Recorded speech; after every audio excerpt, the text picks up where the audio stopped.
কথায় আছে না, সংসার সুখের হয় রমণীর গুণে।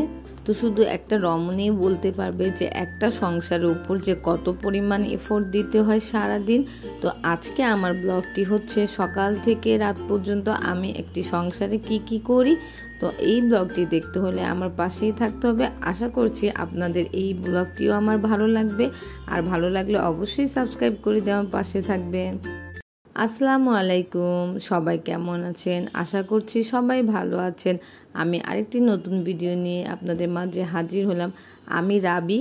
আশা করছি আমার এই ভিডিওটিও আপনাদের ভালো লাগবে। তো যে যেখান থেকে বসে আমার এই ভিডিওটি দেখছেন, এই ভিডিওটির কোনো অংশ যদি একটুও ভালো লেগে যায় তাহলে অবশ্যই সাবস্ক্রাইব করে দিবেন আর একটি লাইক দিয়ে আমার পাশেই থাকবেন। তো আমি হচ্ছে আদিয়ানের টিফিন বানিয়ে দিয়ে আদিয়ানকে সকালবেলা বিদায় দিয়ে দেন এই যে চলে আসছি ড্রয়িং রুমে। দেখেন এই রুমটার অবস্থা আনাইজা কি করে রেখেছে। তো সারা সন্ধ্যা থেকে এরকম খেলা শুরু করে, রাত পর্যন্ত খেলে এরকম করে রেখে দেয়। তো প্রায় দিনই গুছিয়ে ফেলি, আবার অনেক সময় গুছাতে ভালো লাগে না, তো তখন আবার গুছাই না। গতকালকে রাতে আমার যেমন গুছাতে ভালো লাগছিল না তাই গুছাই নাই। তো প্রায় সময় ভালো না লাগলে গুছাই না, আবার প্রায় সময় গুছিয়ে ফেলি। তো আজকে যেমন আমি সকাল থেকেই গুছানো শুরু করেছি। আবার প্রায় সময় আনাইজাকে যদি বলি মা একটু গুছিয়ে ফেলো, তো ও আবার গুছায়।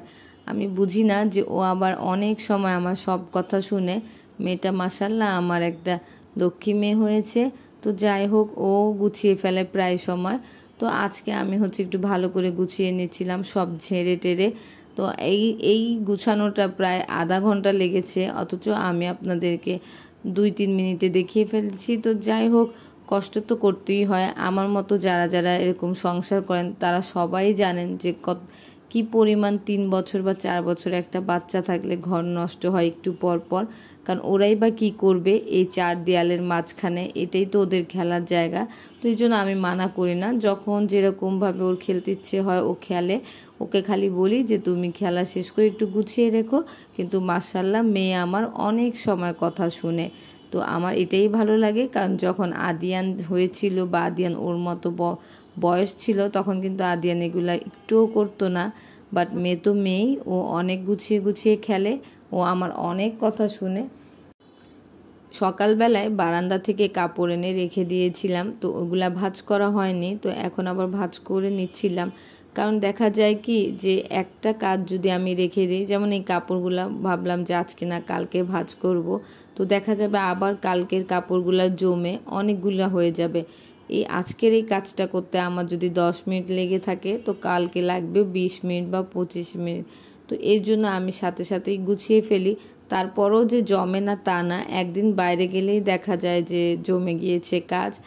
এরপর হচ্ছে আমার হাজব্যান্ড ওরা যে নাস্তা করে সকালবেলা বের হয়েছে, আমার হাজব্যান্ড অফিসে গিয়েছে আর আদিয়ান হচ্ছে স্কুলে। তো টুকটাক টেবিল তো নষ্ট হয়, তো ওই টেবিলটাও একটু গুছিয়ে নিচ্ছিলাম। তো টেবিলটা গুছানো হলেই মোটামুটি আমার সব গুছানো শেষ, কারণ আমি হচ্ছে পাকঘরটা রাতের বেলায় গুছিয়ে রাখি যাতে সকালবেলায় আমার কাজ করতে খুব সুবিধা হয়।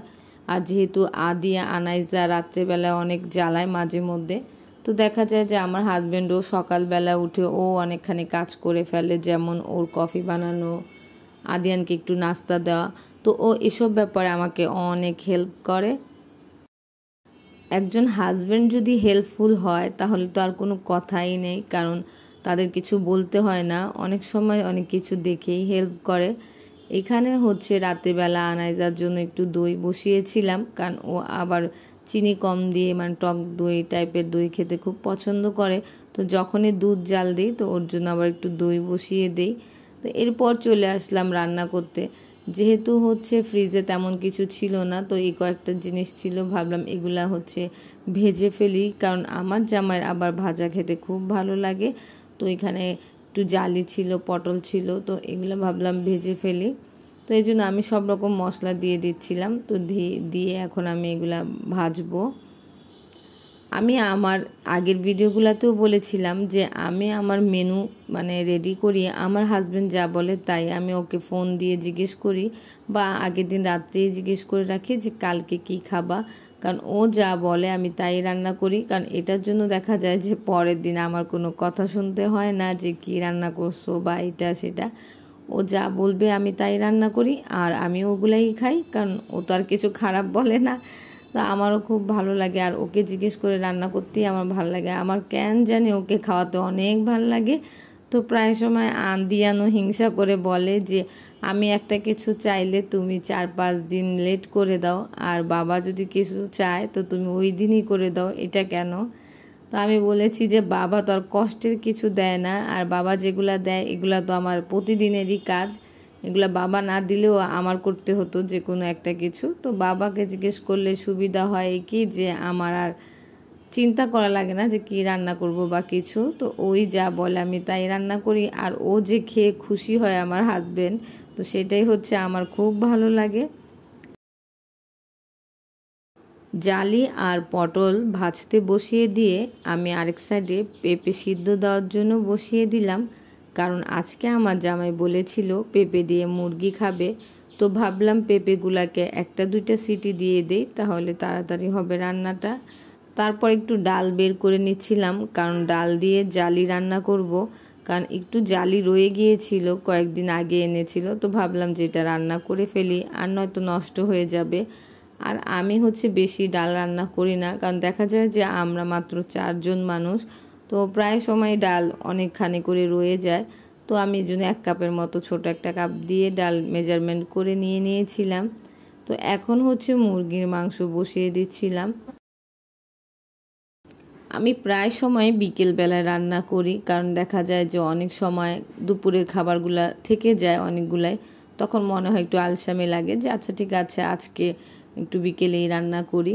তবে প্রায় সময় আবার সকালবেলাও করি, মানে যখন যেটা সুবিধা হয়।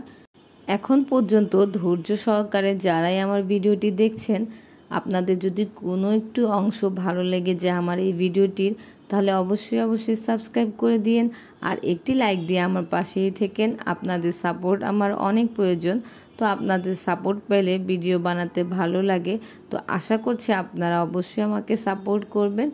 তো এই তো আমি যে পেঁপেটা সিদ্ধ দিয়ে রেখেছিলাম, তো ওইটা এখন ঢেলে দিচ্ছিলাম। একটু ভুল হয়ে গেছে যে আমি পেঁপের মধ্যে একটুখানি হলুদ দেইনি। তো যাই হোক, এখন একটা বলক আসলে অবশ্য হলুদ হয়ে যাবে পেঁপেগুলা। আর এখানে হচ্ছে ডাল জালি এগুলা বসিয়ে দিচ্ছিলাম, কারণ জালিটাও খাওয়া হয়ে যাবে আবার ডালও খাওয়া হবে। তো ভাবলাম যে এরকম একসাথে হচ্ছে এটা রান্না করে ফেলি। আর যেহেতু আনাইজাকে আমি সবজি খাওয়ানোর চেষ্টা করি সব রকম, তো এভাবে দিলেই আমার কাছে মনে হয়েছে যে সুবিধা হবে, 2টা জিনিসই কাজে লেগে যাবে একসাথে। আর এখানে আমার মুরগির মাংস হয়ে গেছে। তো পেঁপে এরকম করে যদি সিটি দিয়ে রাখি তাহলে আসলেই তাড়াতাড়ি হয়।